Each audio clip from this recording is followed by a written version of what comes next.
இறைவனில் நம்பிக்கை கொள்ள ஜபம். ஆண்டவரே, எனக்கு இரங்கும். ஏனெனில் நான் இக்கட்டான நிலையில் உள்ளேன். துயரத்தால் என் கண்ணும் என் உயிரும் என் உடலும் தளர்ந்து போயின. என் வாழ்க்கை வருத்தத்திலேயே கடந்து செல்கின்றது. ஆம், என் வாழ்நாள் புலம்புவதிலே கழிகின்றது. துயரத்தால் என் வலிமை குறைந்து போகின்றது. என் எலும்புகள் தளர்ந்து போகின்றன. என் பகைவர் அனைவரின் நிகழ்ச்சிக்கு உள்ளானேன். என்னை அடுத்திருப்போரின் பேரழிவுக்கு ஆளானேன். என் நண்பர்களுக்கு பேரச்சம் அறிவித்தேன். என்னை தெருவில் பார்ப்போர் என்னிடமிருந்து விலகி ஓடுகின்றனர். இறந்தோர் போல் நினைவின்றி நான் அகற்றப்பட்டேன். உடைந்து போன மட்கலம் போல் ஆனேன். விண்ணுலகில் எங்கள் தந்தையே, உமது பேர் தூயதென போற்றப் பெறுக. உமது ஆட்சி வருக. உமது திருவுளம் மண்ணுலகில் நிறைவேறுவது போல மண்ணுலகில் நிறைவேறுக. எங்கள் அன்றாட உணவை இன்று எங்களுக்கு தாரும். எங்களுக்கு எதிராக குற்றம் செய்தோரை நாங்கள் மன்னிப்பது போல எங்கள் குற்றங்களை மன்னியும்.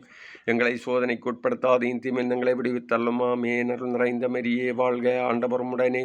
பெண்களுள் ஆசி பெற்றவர் நீரே. உடைய திருவயிற்றின் கனியாகிய இயேசுவும் ஆசி பெற்றவரே. புனித மரியே, இறைவனின் தாயே, பாவிகளாயிருக்கிற எங்களுக்காக இப்பொழுதும் எங்கள் இறப்பின் வேளையிலும் வேண்டிக் கொள்ளும். ஆமென். தந்தைக்கும் மகனுக்கும் தூய ஆவியாருக்கும் ஆட்சிமை உண்டாவதாக. தொடக்கத்தில் இருந்தது போல இப்பொழுதும் எப்பொழுதும் என்றென்றும் இருப்பதாக. ஆமென்.